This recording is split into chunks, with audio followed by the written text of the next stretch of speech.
Hello guys, आज हम लोग पढ़ेंगे डिविजिबिलिटी रूल। हिंदी में से कहते हैं विभाज्यता की जांच।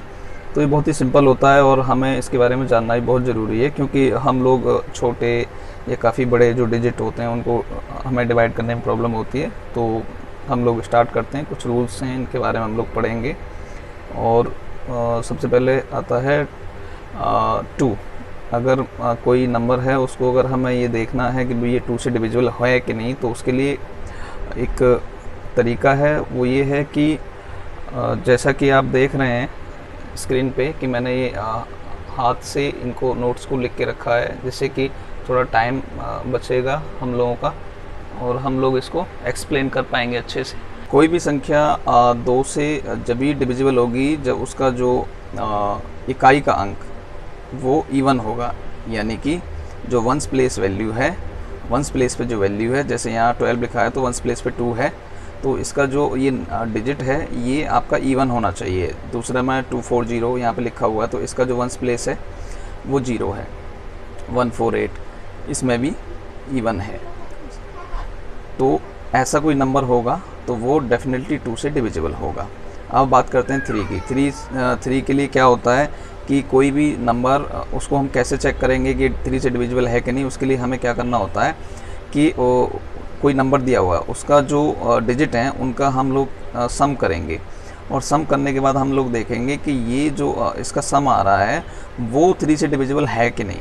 अगर वो 3 से डिविजिबल है तो डेफिनेटली वो पूरा डिजिट, पूरा नंबर 3 से डिविजिबल होगा। जैसे 465 हमने लिखा, तो हम इसको ऐड करेंगे, 4 + 6 + 5 करेंगे तो 15 हुआ। और 15 एज यू नो आप जानते हैं कि वो 3 से डिविजिबल है, तो ये पूरा नंबर भी जो है 465 डिविजिबल होगा। 1338 यहाँ लिखा हुआ है, थोड़ा बड़ा नंबर है, तो हम इसको भी करेंगे सेम उसी प्रोसेस से। 1 + 3 + 3 + 8, तो इनको सबको जब ऐड करेंगे तो ये 15 हुआ, तो ये भी डिविजिबल है 3 से। अब हम बात करते हैं नेक्स्ट 4 कि अगर हमें 4 नंबर से चेक करना हो डिविजिबिलिटी तो हम कैसे चेक करेंगे। तो उसका भी बहुत ही सिंपल है। जो उसका टेंस प्लेस है किसी भी डिजिट का नंबर का, और वंस प्लेस है, वो जो नंबर है वो 4 से डिविजिबल होना चाहिए। वंस टेंस प्लेस पे जो लास्ट के जो 2 डिजिट हैं किसी भी नंबर के अगर हमें दिया हुआ है तो उसका हमें चेक करना है वंस और टेंस प्लेस की जो वैल्यू हैं वो 4 से डिविजिबल है कि नहीं। जैसे यहाँ पे 56 लिखा हुआ है, यहाँ 64 लिखा हुआ है, तो आप लोग देखिए कि वंस टेंस प्लेस पे 56 है, तो 56 ऑलरेडी बहुत छोटा नंबर हो गया। हम लोग इसको पता कर सकते हैं डायरेक्टली इसको डिवाइड करके। तो ये 4 डिविजिबल है 56, तो और ये 764 अगर यहाँ लिखा हुआ है, अगर इसको हम 4 से करना है तो इसका भी हम देख लेंगे वंस टेंस प्लेस पे कि भाई 64 है, तो 64 ऑलरेडी डिविजिबल है 4 से, तो ये पूरा नंबर भी 4 से डिविजिबल होगा। 5 से कोई भी नंबर डिविजिबल जब ही होगा जब हमारा उसका वंस प्लेस पे जो नंबर है वो 0 हो या 5 हो, तो वो पूरी तरह 5 से डिविजिबल होगा नंबर, चाहे वो नंबर कितना ही बड़ा क्यों ना हो। 695270 यहाँ लिखा हुआ, तो इसके वंस प्लेस पे 0 है, या फिर यहाँ 5 हो। यहाँ अगला एग्जांपल हमने लिया 587765, तो यहाँ भी वंस प्लेस पे 5 है। तो ये इसका रूल है कि 5 से डिविजिबल जब भी होगा जब उसके वंस प्लेस पे जो डिजिट है वो 5 हो या फिर वो 0 हो, तो वो आपका 5 से डिविजिबल होगा। 6 की बात करते हैं। कोई भी नंबर 6 से डिविजिबल जब होगा जब वो 2 और 3 दोनों से डिविजिबल होगा, तो वो है जो नंबर है वो 6 से कम्प्लीटली डिविजिबल होगा। जैसे यहाँ 36912 लिखा हुआ है, तो इसको जब हम चेक करेंगे तो ये 2 से भी डिविजिबल है, क्योंकि यहाँ वंस प्लेस पे इसका 2 है, तो डेफिनेटली ये 2 से डिविजिबल है। 3 के लिए अगर हम बात करें, जैसे हमने 3 का जो अभी पढ़ा था थोड़ी देर पहले कि 3 का अगर चेक करना हो उसका रूल, तो भाई इन सबको जो दे रखे हैं आपके डिजिट, इनको सबको सम कर दो। 36912 इन सबको सम कर दो। इन सबको जब आप सम करेंगे तो ये कितना आएगा, 369 9 18 19 और 21। अब आप जानते हैं कि 21 3 से डिविजिबल है, तो डेफिनेटली ये नंबर 3 से डिविजिबल है, यानी ये 2 से भी डिविजिबल है, 3 से भी डिविजिबल है, तो डेफिनेटली ये 6 से भी डिविजिबल होगा। ओके, अब हम 7 की बात करते हैं। ये इसको थोड़ा ध्यान से समझना हम लोगों को कि ये डिविजिबल कब होगा। कोई भी नंबर दिया हुआ है वो 7 से कब डिविजिबल होगा कि उसका जो लास्ट का जो नंबर है यानी वंस प्लेस पे, उसको हमें 2 टाइम्स करना है, यानी उसको डबल करना है, ठीक है। और डबल करके जो बाकी का जो नंबर बचा हुआ उसमें से उसको माइनस कर देना है, ठीक है। और उसके बाद हमें देखना है कि जो हमें अब उसका रिजल्ट मिला वो 7 या 0 से डिविजिबल है या नहीं। अगर है तो वो डेफिनेटली पूरा नंबर भी 7 से डिविजिबल होगा। जैसे एग्जांपल, अब हमने यहाँ पे लिखा है 2429, तो अब इसका जो लास्ट का जो डिजिट है वो 9 है, ठीक है जी। अब इसके 9 को हम लोग डबल कर देते हैं, 9 × 2 करेंगे, इसको डबल करेंगे, 18 हो गया। तो हमारा 2429 था, अब यहाँ 9 को इसने हमने डबल कर दिया तो 18 हो गया। तो अब हमें 242 में से 18 को माइनस कर, इसको जब माइनस हमने किया तो हमारा यहाँ पे कुछ नंबर आया निकल के 224, ठीक है। अब ये 224 जब हमारा आया तो अब हमें इसे देखना होगा, सेम इसको अगेन रिपीट करेंगे हम लोग। तो ऐसे हम देखेंगे इसमें से फिर इसको लास्ट वाले को डबल करके हटाएंगे, 4 का डबल किया हमने, 8 हो गया। 8 को फिर 22 में से माइनस करेंगे, यहाँ तो 14 आया। तो अब हमें यहाँ कुछ चीज़ें मिलने लगी, तो 14 अब हमारा छोटा नंबर हमारे पास मिल गया। तो यानी कि 7 से डिविजिबल है 14, ऑब्वियस सी बात है, तो ये नंबर भी डिविजिबल है। अब हम बात करते हैं 8 का डिविजिबिलिटी का रूल क्या कहता है कि कोई भी नंबर 8 से जब डिविजिबल होगा जब उसका 1s प्लेस, 10s प्लेस और 100 प्लेस यानी इकाई, दहाई, सैकड़े का जो अंक है वो 8 से डिविजिबल होना चाहिए। तो वो 8 से डिविजिबल हो जाएगा पूरा नंबर। अब 192 यहाँ पे है, तो इसको आप देखिए चेक करके, ये 8 से डिविजिबल होगा डेफिनेटली। तो आपको ये छोटी चीज़ें हैं लेकिन ये माइंड में रखनी होंगी जिससे कि आप ये समझ पाएँ और इजीली आप लोग फास्ट वे में डिवाइड कर पाएँ। 9 का जो रूल है डिविजिबिलिटी का, वो ये कहता है कि कोई भी नंबर 9 से जब भी डिविजिबल होगा जब उसके जो जितने डिजिट दिए हुए हैं उनका जो सम है वो 9 से डिविजिबल होगा। जैसे हम लोग 3 में करते थे, तो हमने एक एग्जांपल लिया 29034। अब इसको जब हम करेंगे 9 to 11 और 3 14 और 4 कितना हुआ 18।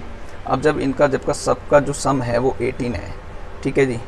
तो इनका जो सम है वो 18 है, तो 18 नंबर ऐसा है कि वो 9 से डिविजिबल है, तो ऑब्वियस सी बात है कि पूरा नंबर 9 से डिविजिबल होगा। 10 से डिविजिबिलिटी का रूल क्या कहता है, वो ये कहता है कि कोई भी नंबर 10 से डिविजिबल जब होगा जब उसका 1s प्लेस वैल्यू जो है वो 0 होगा, चाहे वो नंबर कोई भी हो। तो यहाँ पे लास्ट में 0 है, ये बहुत बड़ा नंबर है 1987650, तो इसको हमें चेक करना होगा डायरेक्टली। तो हमने देख लिया 1s प्लेस पे 0 तो 10 से डिविजिबल होगा डेफिनेटली।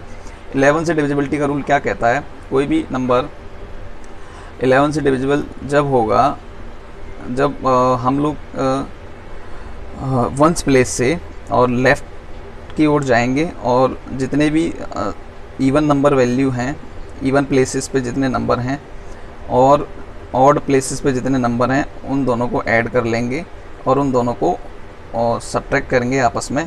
तो हम देखेंगे कि उनका जो डिफरेंस है वो या तो 0 हो या 11 हो, या फिर ऐसा कोई नंबर जो 11 से कम्प्लीटली डिविजिबल हो, तो वो नंबर तो हम कह सकते हैं कि ये नंबर 11 से डिविजिबल होगा। जैसे एग्जांपल लेते हैं हम लोग, हमने यहाँ पे एक नंबर लिया 712732। अब इसमें सम्स जो प्लेस हैं उनके हम लोग ऐड करेंगे नंबर्स को। सम्स प्लेस पे वैल्यू कौन कौन सी हैं, हम लोग इधर से चलते हैं, लेफ़्ट टू राइट चलते हैं। तो देखिए हम लोग चलेंगे तो फिर क्या आएगा, सम्स प्लेस पे चलते हैं तो ये ऑड है, ये इवन है, ये ऑड है, इवन। तो इवन प्लेसेस की जो वैल्यू हैं उसको 6 हो गया, 7 हो गया, 1 हो गया, यही हुआ, ठीक है। तो हमने इनको ऐड कर लिया, 14 आया। अब हम लोग क्या करेंगे, जो ऑड प्लेसेस हैं जैसे 2 3 2 7, अब हम इनको ऐड कर लेंगे 2 3 2 7, इनका भी 14 आया। तो सम्स प्लेस की वैल्यू भी 14 आई और ऑड प्लेसेस की वैल्यू भी 14 आई। तो 14 - 14 करेंगे तो 0 आया। तो जैसा कि हमें रूल में पढ़ा है कि भाई अगर इनका जो डिफरेंसेस की जो वैल्यू है इवन और ऑड प्लेसेस वैल्यू का सम करने के बाद जो डिफरेंसेस की जो वैल्यू है वो या तो 0 हो या फिर 11 हो या फिर ऐसा कोई नंबर जो 11 से कम्प्लीटली डिविजिबल हो, तो वो नंबर भी पूरा 11 से डिविजिबल होगा। कोई भी नंबर 30 से डिविजिबल जब होगा जब हम उसका जो लास्ट का जो नंबर है 1s प्लेस पे जो वैल्यू से 4 से मल्टीप्लाई करेंगे, ठीक है। और उसको मल्टीप्लाई करने के बाद फिर हम लोग क्या करेंगे, बाकी के जो रेस्ट ऑफ नंबर है उसमें उसको ऐड करेंगे और फिर चेक करेंगे क्या ये डिविजिबल है 13 से। तो क्योंकि वो नंबर छोटा हो जाता है या फिर वो कम्प्लीटली डिविजिबल बन जाता है, तो उससे हमें ईजी होता है उसको चेक करने के लिए। जैसे एग्जांपल यहाँ 689 लिया, इसका जो लास्ट का डिजिट है वो 9 है, 9 को 4 से मल्टीप्लाई किया 36 आया। तो 68 में 36 को ऐड किया 104 हो गया। तो अब यहाँ पे हमने क्या लिख दिया, 104 आया। अब 104 में यहाँ लास्ट का डिजिट 4 है, तो 4 को 4 से मल्टीप्लाई करेंगे 16 हो गया, 10 + 16 26। अब 26 है, तो ये 13 से डेफिनेटली डिविजिबल है, कि 13 2 जा 26 होता है, तो हम लोगों को ऐसे इसको रिपीट वे में समझना होगा। अब 17 का जो रूल है वो क्या कहता है कि कोई भी संख्या 17 से डिवाइड कब होगी, जब उसका जो लास्ट का जो वैल्यू है वंस प्लेस है उसको 5 से मल्टीप्लाई करेंगे और बाकी के जो नंबर हैं उनमें से उसको माइनस करेंगे। ठीक है, तो देखते हैं 731 यहाँ पे, तो वंस प्लेस पे जो वैल्यू है उसको 5 से मल्टीप्लाई किया, 1 इंटू 5 5 हुआ, 73 जो नंबर है इसमें से 5 को माइनस किया 68, तो कितना आया 68। 18 का जो डिविजिबिलिटी रूल है वो क्या कहता है कि कोई भी नंबर 18 से डिविजिबल जब होगा जब वो एक तो इवन नंबर हो और 9 से डिविजिबल हो सिंपली, तो वो 18 से भी डिविजिबल होगा। जैसे 386514। अब इसमें क्या है, एक्चुअली ये एक सम नंबर है और 9 से भी डिविजिबल है, क्योंकि 9 का रूल आपको पता ही है। 9 से डिविजिबल कब होता है, जब इसके सारे डिजिट को हम लोग सम करते हैं, तो वो 9 से डिविजिबल होगा, तो वो 18 से भी डिविजिबल होगा। तो आई होप आपको ये वीडियो अच्छी लगी होगी। मैंने टाइम बचाने के लिए इसको हाथ से सब पहले लिख लिया था नोट्स के लिए। और आपको अगर वीडियो अच्छी लगे तो लाइक करें, शेयर करें, सब्सक्राइब करें। Thank you very much.